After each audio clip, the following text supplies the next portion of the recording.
نعوذ بالله من شرور أنفسنا وسيئات أعمالنا من يهده الله فلا مضل له ومن يضلله فلا هادي له وأشهد أن لا إله إلا الله وحده لا شريك له وأشهد أن محمدا عبده ورسوله أعوذ بالله من الشيطان الرجيم بسم الله الرحمن الرحيم والسابقون الأولون من المهاجرين والأنصار والذين اتبعوهم بإحسان رضي الله عنهم ورضوا عنه وأعد لهم جنات تجري تحتها الأنهار خالدين فيها أبدا ذلك الفوز العظيم. محترم حاضرین جمعہ، برادران اسلام، بزرگان دین، عزیز دوستوں، پیارے بچوں، پردہ نشین خواتین ملت اسلام، تمام قسم کی تعریفات، توصیفات، بڑائی اور بزرگی اس اللہ وحدہ لا شریک لہ کے لیے لائق اور زیبا ہے، جس نے ہم سب کو اسلام جیسا پیارا مذہب عطا فرمایا، قرآن جیسی مقدس کتاب اور آخری نبی جیسا افضل الرسول اللہ تعالیٰ نے ہمیں اس کا امتی بنایا۔ محترم حاضرین، یہ مہینہ جو گزر رہا ہے یہ عربی سال کا آخری مہینہ ہے، ذوالحجہ، اور چند ہی دنوں کے بعد عربی سال کا پہلا مہینہ شروع ہو جائے گا۔ یہ سال ختم ہو جائے گا، پہلا مہینہ محرم الحرام شروع ہو جائے گا۔ آج تقریباً عربی مہینے اور ذوالحجہ کی 24 تاریخ ہے، اور اسی ہم نے اور آپ نے اللہ کے راستے میں قربانیاں پیش کی۔ اللہ کے کتنے لاکھوں بندے دنیا کے کونے کونے سے سفر کر کے خانہ کعبہ کا طواف کرنے کا شرف حاصل ہوا، عمرہ اور حج بیت اللہ کا شرف حاصل ہوا۔ اللہ تعالیٰ خانہ کعبہ میں ان سب کی حاضری قبول فرمائے، اور اللہ تعالیٰ ان کے حج اور عمرہ کو قبول فرمائے۔ محترم حاضرین، دیکھیے ابھی محرم الحرام کا مہینہ شروع ہوگا تو مسلمانوں میں سے ایک گروہ جن کو دنیا کی نگاہ میں مسلمان ہی کہا جاتا ہے، وہ صحابہ کرام جو اللہ کے رسول صلی اللہ علیہ وسلم کے جانشین، آپ کے ساتھی، آپ کے صحابی، مر مٹنے والے، آپ کے اشارے کے منتظر رہنے والے، ان کو برا بھلا کہا جاتا ہے۔ محفلیں سجائی جاتی ہیں، اسٹیج لگایا جاتا ہے، اور کھلے عام خلفائے راشدین حضرت ابو بکر صدیق رضی اللہ عنہ، حضرت عمر فاروق، حضرت عثمان غنی رضی اللہ تعالی عنہ، اور اسی طریقے سے امہات المؤمنین حضرت عائشہ رضی اللہ تعالی عنہا کو سب و شتم کیا جاتا ہے، برا بھلا کہا جاتا ہے، لعن طعن کیا جاتا ہے۔ صحابہ کرام جن کی اتنی فضیلت ہے کہ ان کے ہم پیروں کے دھول کے برابر بھی نہیں ہو سکتے۔ آج کی اس خطبہ جمعہ کے اندر انشاءاللہ صحابہ کرام کی فضائل اور مناقب کیا ہے قرآن اور حدیث کے اندر، اسی تعلق سے آپ کے سامنے کچھ روشنی ڈالنے کی کوشش کروں گا۔ اللہ سے دعا ہے کہ بار الہ مجھے حق کے ساتھ، امانت داری کے ساتھ، انصاف کے ساتھ قرآن و حدیث کی روشنی میں آپ تک باتیں پہنچانے، آپ سبھی کو توفیق دے غور سے سننے، اور ہم سب کو عمل کرنے کی توفیق عطا فرمائے، آمین ثم آمین۔ محترم حاضرین، وہ صحابہ کہ جن کی تعریف خود اللہ رب العالمین نے اپنی قرآن مجید، مقدس کتاب قرآن مجید کے اندر تعریف کی،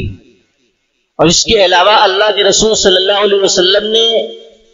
اپنے ساتھیوں کی تعریف احادیث مبارکہ کے اندر کی، جگہ جگہ پر اپنے جانشین صحابہ اپنے ساتھیوں کے فضائل اور مناقب کا تذکرہ کیا اور انہی کے ذکر اسلام کو پھیلانے میں تقویت ملی۔ میرے بھائیوں، وہ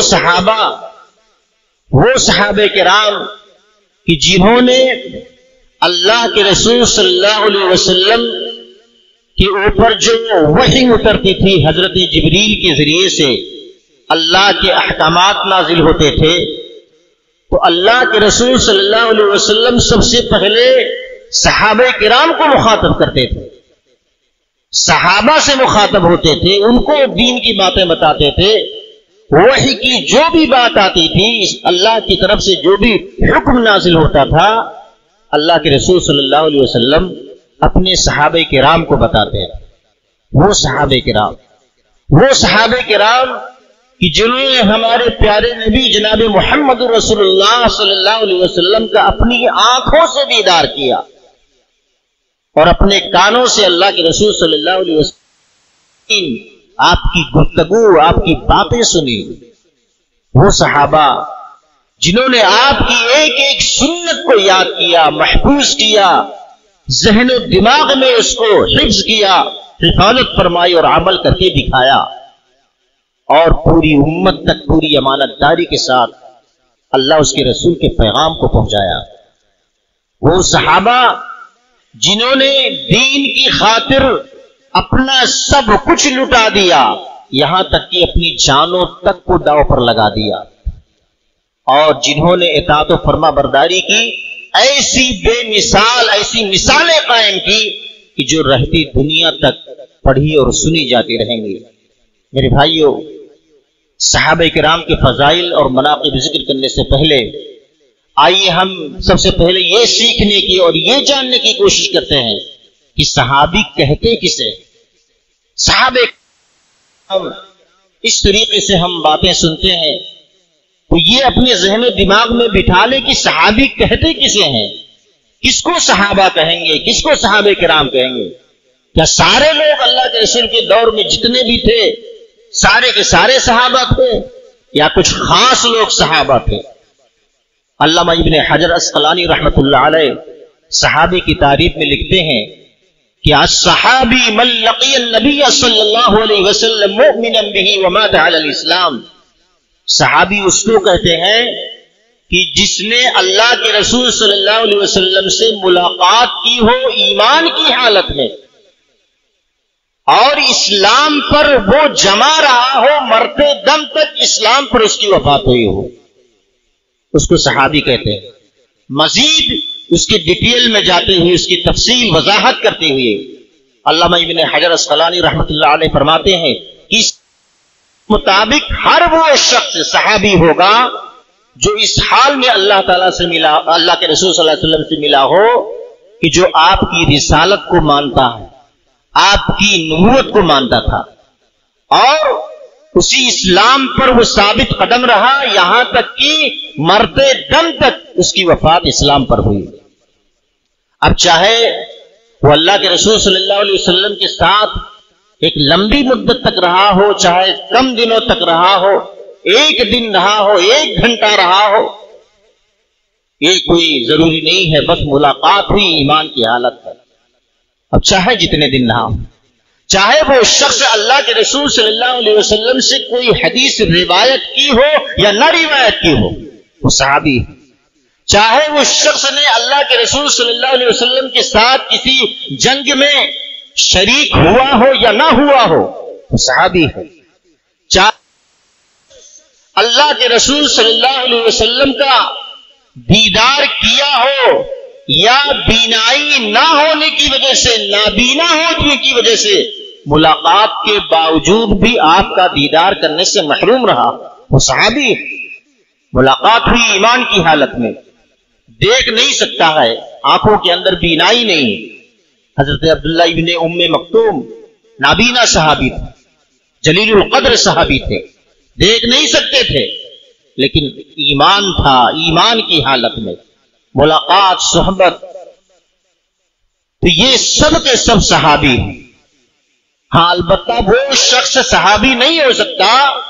کہ جو اللہ کے رسول صلی اللہ علیہ وسلم سے ملاقات کیا ہو ایمان کی حالت میں،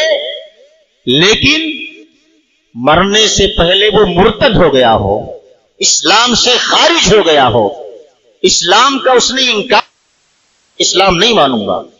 میں نبی کی نبوت اور رسول کی رسالت کو میں تسلیم نہیں کرتا ہوں، مرتد ہو گیا اور ارتداد کی حالت میں، کفر کی حالت میں وہ مر گیا تو وہ صحابی نہیں ہوگا۔ اب جب ہم یہ جان گئے کہ صحابی کسے کہتے ہیں کہ جو ایمان کی حالت میں اللہ کے رسول سے ملاقات کیا ہو اور مرتے دم تک مومن اور مسلمان رہا ہو، اس کو صحابی کہتے ہیں۔ تو آئیے دیکھتے ہیں کہ اللہ رب العالمین نے اپنی کتاب قرآن مجید کے اندر صحابہ کرام کا تذکرہ کس انداز سے کیا ہے، صحابہ کرام کی تعریف کس انداز سے کی ہے۔ قرآن مجید اٹھائیے سورہ توبہ آیت نمبر 100 نمبر کی آیت، والسابقون الاولون من المہاجرین والانصار والذین اتبعوهم بإحسان رضی اللہ عنہم ورضوا عنہ وأعد لهم جنات تجری تحتها الانہار خالدین فیہا ذالک الفوز العظیم۔ اللہ رب العالمین نے فرمایا کہ مہاجرین اور انصار میں سے وہ اولین لوگ جو سب سے پہلے ایمان لائے، سب سے پہلے ہجرت کی، دوسروں پر سبقت کر گئے ایمان لانے میں، ہجرت کرنے میں، دوسروں سے آگے بڑھ گئے، اور دوسرے وہ لوگ جنہوں نے ان کی پیروی کی اخلاص اور محبت کے ساتھ، اللہ تعالیٰ ان سب سے راضی ہو گیا اور وہ سب اللہ سے راضی ہو گئے۔ اللہ تعالیٰ نے ان لوگوں کے لیے جنت اور باغات تیار کر رکھی ہیں جن کے نیچے سے نہریں جاری ہیں، دودھ کی نہریں، شراب کی نہریں، پانی کی نہریں، سارے قسم کی نہریں اللہ تعالیٰ نے جاری کر رکھی۔ وَأَعَدَّ لَهُمْ جَنَّاتٍ تَجْرِي تَحْتَهَا الْأَنْهَارُ خَالِدِينَ فِيهَا، وہ اس جنت کے اندر، باغات کے اندر ہمیشہ ہمیشہ رہیں گے اور اس کی نعمتوں سے لطف اندوز ہوتے رہیں گے۔ یہی سب سے بڑی کامیابی ہے۔ محترم حاضرین، اس آیت کریمہ کے اندر آپ غور کریں، اس آیت کے اندر اللہ رب العالمین نے 3 قسم کے لوگوں کا تذکرہ کیا ہے۔ پہلے مہاجرین کا تذکرہ کیا، اللہ رب العالمین نے جنہوں نے، وہ مہاجرین کہ جنہوں نے رسول اللہ صلی اللہ علیہ وسلم اور اسی طریقے سے اپنے دین کی خاطر، اللہ کی دین کی خاطر اپنا سب کچھ قربان کر دیا، وطن عزیز کو چھوڑ دیا، مکہ کو چھوڑ دیا، زمین و جائیداد کو چھوڑ دیا، گھر بار کو چھوڑ دیا، یہاں تک کہ ساری چیزیں قربان کر دی، ایمان بچا کر کے بچ گئے، یہ مہاجرین۔ اسی طریقے سے دوسرے نمبر پر انصار مدینہ، جنہوں نے اللہ کے رسول صلی اللہ علیہ وسلم اور مہاجرین صحابہ کرام کی نصرت کی، مدد کی، تائید کی، سپورٹ کیا، ہر طرح سے ساتھ دیا، یہاں تک کہ اپنی ساری چیزوں کو مہاجرین صحابہ کرام پر قربان کر دیا، ہر طرح سے سپورٹ کیا، اپنا بھائی بنا لیا، سگے بھائی سے بھی زیادہ ان کا سپورٹ کیا، تائید کی، ان کا ساتھ دیا، ان سے محبت کیا، ان کو گلے لگایا۔ ان دونوں میں سے یعنی مہاجرین اور انصار میں سے جو سبقت کر گئے ایمان لانے میں، ہجرت کرنے میں، اللہ رب العالمین نے انہی کا تذکرہ فرمایا کہ جو ایمان لانے میں سبقت کر گئے، ایمان قبول کرنے میں دوسروں سے آگے بڑھ گئے، ہجرت کرنے میں سب سے آگے بڑھ، دوسروں کے لیے نمونہ بنے۔ اسی طریقے سے تیسری قسم کے لوگوں کا تذکرہ اللہ تعالیٰ نے اس آیت کے اندر کیا۔ کون؟ تیسرے قسم کے وہ لوگ کہ جنہوں نے سابقین اولین صحابہ کرام کی محبت کے ساتھ، اخوت کے ساتھ، اخلاص کے ساتھ ان کی پیروی کی، ان کے نقش قدم پر چلے، یہ تیسری قسم کے لوگ۔ اور تیسری قسم کے اندر وہ سارے متاخرین صحابہ بھی شامل ہیں، تابعین بھی شامل ہیں، تبع تابعین بھی شامل ہیں، اسلاف کرام محدثین کرام شامل ہیں، اور قیامت کی صبح تک آنے والے اور تمام مسلمان اور مومنین شامل ہیں کہ جو اخلاص اور محبت کے ساتھ اس سابقین اولین انصار اور مہاجرین صحابہ کرام کی پیروی کرتے رہیں گے. وہ سب کے سب ان تینوں قسم کے تذکرہ کرنے کے بعد اللہ رب العالمین نے دو عظیم خوشخبری سنائی ہے، دو عظیم پیغام دیا ہے. ایک خوشخبری تو یہ سنائی کہ اللہ رب العالمین ان سب سے راضی ہو گیا. یہ پہلی خوشخبری کہ اللہ تعالیٰ ان سب سے راضی ہو گیا. ان کی جو خطا کار تھے ان کو بھی اللہ نے معاف کر دیا، اور جو نیک تھے ان کو بھی تو اللہ نے معافی کیا. ان سب کی مغفرت فرما دی اور ان کی نیکیوں کو شرف قبولیت سے نوازا. دیکھیے نیکیاں سب کرتے ہیں، ہم اور آپ بھی کرتے ہیں، لیکن کوئی ضروری نہیں ہے کہ اللہ تعالیٰ ہماری نیکیوں کو قبول بھی کر رہا. اگر اس کے اندر کوئی کمی ہو گئی، ریاکاری آ گئی، دکھاوا آ گیا، یا حرام مال کے ذریعے سے آپ نے صدقہ خیرات کیا، اپنے بچوں کی پرورش کی ہے، نیکی کا کام نیکی ہے. نماز پڑھ رہے ہیں، جو لباس پہنے حرام طریقے سے، حرام کمائی سے لباس پہن کر کے نماز پڑھ رہے ہیں. ہمارے جسم کے اندر خون کی جو گردش اور خون کا جو دوران چل رہا ہے، وہ خون کس سے بنا ہے؟ حرام مال سے، حرام کمائی سے. تو ظاہر سی بات ہے ہم تو سوچ رہے ہیں کہ نماز روزہ سب کر رہے ہیں، اللہ تعالیٰ کے ہم قریبی بندے ہیں، لیکن اللہ تعالیٰ کے ہاں ایسی نیکیوں کی کوئی وقات نہیں، کوئی اہمیت نہیں. تو سب سے پہلی بات، سب سے عظیم خوشخبری کہ اللہ تعالیٰ ان سے راضی ہو گیا اور اللہ تعالیٰ نے ان کی تمام خطاؤں کو معاف کر کے ان کی نیکیوں کو شرف قبولیت سے نوازا. یہ پہلی خوشخبری. اور دوسری خوشخبری یہ کہ اللہ تعالیٰ نے ان کے لیے جنتیں، باغات تیار کر رکھی ہیں جن کے نیچے سے تمام قسم کی نہریں بہ رہی ہیں، ہمیشہ ہمیشہ رہیں گے، اس کی نعمتوں سے لطف اندوز ہوتے رہیں گے. دادا آدم علیہ السلام کو اللہ تعالیٰ نے جنت کے اندر رہنے کی اجازت دی، پرمیشن دیا، کھلی آزاد. اور اسی طریقے سے مائی حوا علیہ السلام کو جنت کے اندر، لیکن مکمل آزادی نہیں دی تھی آدم اور حوا کو، کچھ پابندیاں تھیں. لیکن اب اللہ رب العالمین جن سے خوش ہو کر کے، راضی ہو کر کے جنت کے اندر داخل کرے گا، انہیں مکمل آزادی ہوگی، کھلی آزادی ہوگی، جہاں چاہیں آئے جائیں اور جس طریقے سے چاہیں جنت کی نعمتوں سے لطف اندوز ہوں. محمد بن کعب القرظی فرماتے ہیں کہ اللہ تعالیٰ نے صحابہ کرام کی، تمام صحابہ کی مغفرت فرما دی. اللہ رب العالمین نے سارے صحابہ کی مغفرت فرما دی ہے، اور اپنی کتاب قرآن میں اللہ تعالیٰ نے ان سب کو جنت کے اندر داخل کرنے کا وعدہ فرمایا ہے اور ان کے لیے جنت کو واجب کر دیا ہے. اور اس کے بعد یہی آیت کریمہ پڑھی کہ وَأَعَدَّ لَهُمْ جَنَّاتٍ تَجْرِي تَحْتَهَا الْأَنْهَارُ خَالِدِينَ فِيهَا أَبَدًا. تو محمد بن کعب القرظی کہتے ہیں کہ سارے صحابہ جنتی ہیں، اور اس کے بعد اس انعام کے اندر وہ لوگ بھی شامل ہیں جو صحابہ کرام کے نقش قدم پر اپنی زندگی گزار رہے ہیں، جو صحابہ کرام کے نقش قدم پر چل رہے ہیں، وہ بھی صحابہ کے ساتھ میں انشاءاللہ جنت میں جائیں گے. لیکن شرط یہ ہے کہ اخلاص اور محبت کے ساتھ، احسان کے ساتھ صحابہ کے نقش قدم پر چلیں. محترم حاضرین، دوسری آیت وہ بھی سورہ توبہ ہی کی ہے، آیت نمبر 117. لقد تاب اللہ علی النبی والمہاجرین والانصار الذین ساعت العسرۃ من بعد ما کاد یزیغ قلوبهم. اللہ رب العالمین نے فرمایا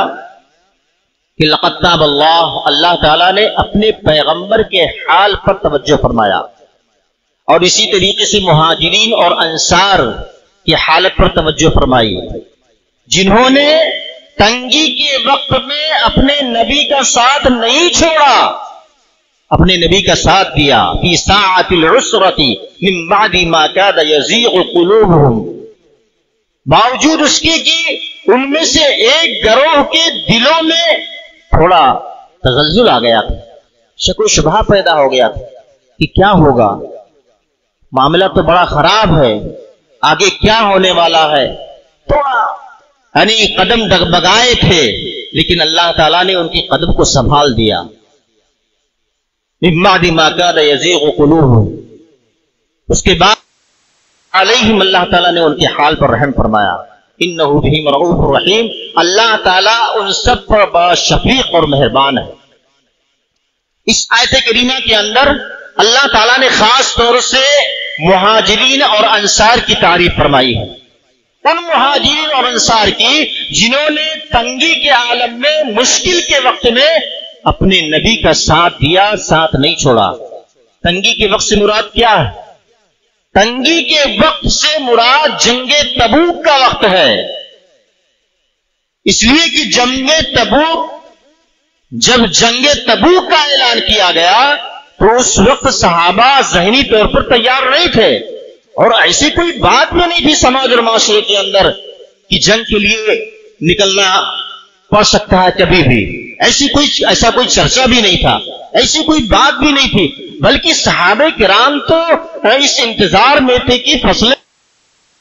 کاٹنے کا وقت قریب آ گیا ہے، اب چلو فصلیں کاٹ کر کے اپنے گھر میں لائیں گے غلہ اور سب ساری چیزیں۔ اسی عالم میں اللہ کے رسول صلی اللہ علیہ وسلم کی طرف سے منادی آ کر کے مدینہ کے اندر اعلان کر دیتا ہے کہ سارے صحابہ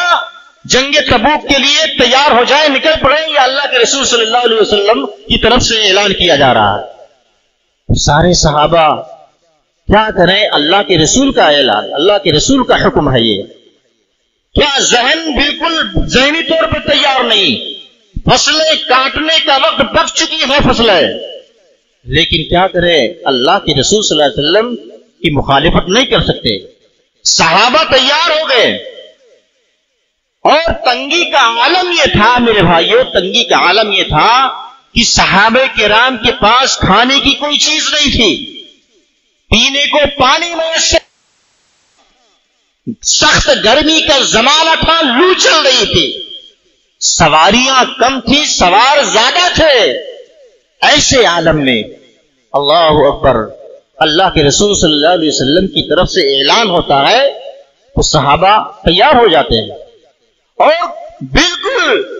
نتیجہ اور انجام کیا ہوگا سوچے بغیر سارے صحابہ نکل پڑتے ہیں، اور تمام قسم کی پریشانی اور تنگ حالی کو پر صبر کرتے ہیں۔ حضرت عمر فاروق رضی اللہ تعالیٰ عنہ سے پوچھا جاتا ہے کہ تنگی کے وقت کیسا تھا، عالم کیسا تھا، صحابہ کرام کس سوچ میں تھے، کس کنڈیشن میں تھے؟ تو عمر فاروق رضی اللہ تعالیٰ عنہ کہتے ہیں کہ بھائی کیا بتاؤں، اتنی سخت گرمی تھی، اتنی سخت گرمی تھی، وہ صحرا اور بیابان کی گرمی اور لو چلتی اور تپش وہ ہم اور کو بھی نہیں کر سکتے۔ کنڈیشن میں آرام کرنے والے، ایئر کنڈیشن میں زندگی گزارنے والے، وہ صحرا اور بیابان کی جھلستی ہوئی وہ لو ایسے کیا تصور کر سکتے؟ عمر فاروق رضی اللہ تعالیٰ عنہ کہتے ہیں کہ بہت زیادہ گرمی تھی، اور چاروں طرف یعنی دن کے وقت میں لو چاروں طرف چلتی تھی۔ ایسے وقت میں ہم لوگ گھروں سے نکل گئے، چلتے چلتے ایک جگہ جا کر کے رکے، پڑاؤ ڈالے، ہمیں بھوک بھی لگی تھی، پیاس بھی لگی تھی، لیکن بھوک سے زیادہ پیاس کا شدید احساس ہو رہا تھا۔ دیکھیے آدمی کو اگر بھوک لگی ہے تو 2-4 دن برداشت کر سکتا ہے، تو صبر کر سکتا ہے، لیکن پیاس اگر لگی ہے تو انسان برداشت نہیں کر سکتا، پانی اسے چاہیے ورنہ اس کی موت آ سکتی ہے، جان جا سکتی ہے۔ عمر فاروق رضی اللہ تعالیٰ کہہ رہے ہیں کہ پیاس کی شدت کی وجہ سے ایسا محسوس ہو رہا تھا کہ ہماری گردنیں تن سے جدا ہو جائیں گی، ایسا لگ رہا تھا۔ یہاں تک کہ ہم میں سے کوئی شخص اپنے اونٹ کو ذبح کرتا، گوشت کھانے کے لیے نہیں بلکہ اونٹ ذبح کرنے کے بعد، اس سے گجھڑی نکالنے کے بعد اس میں جو گوبر ہوتا ہے، گوبر کو نچوڑنے کے بعد جو پانی نکلتا تھا، صحابہ کرام ٹوٹ پڑتے تھے اس کو پینے کے لیے. اس قدر شدت، پیاس کی شدت تھی. اب آپ محسوس کر سکتے ہیں کہ جانور کے پیٹ سے اجڑی نکلی ہوئی اور اس کے گوبر کو نچوڑ کر کے اس کو پینے کے لیے آدمی ٹوٹ پڑے، کس قدر پیاس کی شدت رہی ہوگی. عمر فاروق رضی اللہ تعالی عنہ کہتے ہیں کہ سارے صحابہ بالکل پریشان تھے پیاس کی وجہ سے، پانی مل جائے پانی مل جائے، کسی کے پاس پانی نہیں تھا. ابو بکر صدیق عنہ سنجیدہ آدمی، بزرگ آدمی، سمجھدار آدمی آتے ہیں، ان کے پاس سارے صحابہ آتے ہیں، کہتے ہیں کہ ابو بکر یہ عالم ہے. ابو بکر صدیق رضی اللہ تعالی عنہ دوڑے ہوئے اللہ کے رسول صلی اللہ علیہ وسلم کے پاس پہنچتے ہیں، کہتے ہیں یا رسول اللہ، صحابہ کرام کی بالکل جان نکلنے کے نوبت آ گئی ہے، پیاس کی شدت اس قدر بڑھ گئی ہے کہ اونٹ سے وہ جھڑی نکال کر کے اور اس کی غلاظتوں سے نچوڑ کر کے اس پانی کو پینے کے لیے تیار ہے. اللہ کے رسول صلی اللہ علیہ وسلم یہ سنتے ہیں اور بالکل آپ کو رہا نہیں جاتا ہے، فوراً ابو بکر صدیق کہتے ہیں اللہ سے دعا مانگی، اللہ آپ کی دعا قبول فرماتا ہے، ہاتھ آسمان کی طرف اٹھا دیتے ہیں. عمر فاروق رضی اللہ تعالی عنہ کہتے ہیں کہ ابھی اللہ کے رسول صلی اللہ علیہ وسلم ہاتھ نیچے نہیں کرتے کہ آسمان پر گھنے بادل چھا جاتے ہیں اور بارش ہونا شروع ہو جاتی ہے. سارے صحابہ اپنے اپنے برتنوں میں پانی بھر لیتے ہیں، اپنے اپنے مشکیزوں میں پانی بھر لیتے ہیں. اس کے بعد جب صحابہ آسودہ ہو جاتے ہیں پانی پی کر کے، اس کے بعد پھر وہاں سے جب روانہ ہوتے ہیں تو عمر فاروق رضی اللہ تعالیٰ عنہ کا بیان ہے کہ اس جگہ کو چھوڑ کر کے جب ہم آگے جاتے ہیں، بیابان کے اندر، میدان کے اندر بستیوں سے گزرتے ہیں تو دیکھتے ہیں کہ پانی کا نام و نشان نہیں، بارش کا ایک قطرہ بھی نہیں گرا ہے کہیں پر. بارش تو صرف وہی ہوئی ہے جہاں اللہ کے رسول صلی اللہ علیہ وسلم نے صحابہ کے لیے دعا مانگی تھی، صرف وہی بارش ہوئی. محترم حاضرین، آج بھی اللہ رب العالمین اپنے بندوں کی دعاؤں کو قبول کرنے کے لیے تیار ہے. ہر رات آسمان دنیا پر نزول فرما کر کے اعلان کرتا ہے کہ کون پریشانی میں، کون مصیبت زدہ ہے، مجھ کو پکارے، مجھ سے قریب ہو، مجھ سے اپنا رشتہ جوڑے، میں اس کی پریشانی کو دور کرنے کے لیے تیار ہوں. لیکن میرے بھائیو، آج اتنی پریشانیاں ہیں عالمی پیمانے پر، لیکن دیکھیے لوگ نمازوں سے بالکل غافل، کوئی کام دھام نہیں، کوئی دھندا پانی نہیں، رونے کو سب رو رہے ہیں، لیکن مارکیٹ میں اور سماج میں لوگوں کے سامنے جہاں رونا چاہیے وہاں رونے کے لیے کوئی نہیں آ رہا. جب ہمارا رشتہ ہی اللہ سے کمزور ہوگا، ہمارا رشتہ ہی مضبوط نہیں ہوگا تو پھر پریشانیاں کون دور کرے گا؟ میرے بھائیو، اللہ سے جڑیے، اللہ سے اپنا رشتہ مضبوط کیجئے، اللہ سے غافل نہ ہوئیے، اللہ کے گھروں کو آباد کیجئے، قرآن کی تلاوت کو اپنی زندگی کا مشن بنائیے، سمجھ کر کے پڑھنے کو اپنی زندگی کا مشن بنائیے. ابھی ہم کر کے ابراہیم علیہ السلام اسماعیل کی یادگار کو تازہ کیا ہے. کیا ہم نے اس سے کوئی سبق لیا کہ ایک باپ ہونے کی حیثیت سے اس کا رول کیا ہونا چاہیے؟ ابراہیم باپ تھے اور اسماعیل بیٹا، ایک بیٹا ہونے کی حیثیت سے ہماری کیا ذمہ داری بنتی ہے کہ باپ کی اطاعت و فرما برداری پر بالکل یعنی اپنی اسماعیل علیہ السلام لیٹ جاتے ہیں، یہاں تک کہ اپنے گردن پر چھری چلوانے کے لیے تیار ہو جاتے ہیں. ایک بیوی ہونے کی حیثیت سے حضرت ہاجرہ علیہ السلام کی سیرت کو اٹھا کر کے دیکھیں اور اس سے سبق حاصل کریں. ایک شوہر اور ایک انسان ہونے کے ناطے اللہ کا حکم ہوتا ہے اپنے خاندان کو لے جا کر کے بے آب و گیا میدان میں لے جا کر کے بسا دیتے ہیں. اور آج اللہ کا حکم ہے کہ نماز پڑھو، اللہ کی عبادت کرو، اللہ کے سامنے رکوع سجدہ کرو. میرے بھائیو، کوئی گارنٹی نہیں ہے زندگی کی. کتنے پیسے لگا کر کے لوگ آسمان پر اڑتے ہیں، لیکن آسمان سے نیچے آنے کے لیے قسمت چاہیے. چڑھنے کے لیے تو پیسہ چاہیے، لیکن نیچے آنے کے لیے صحیح سلامت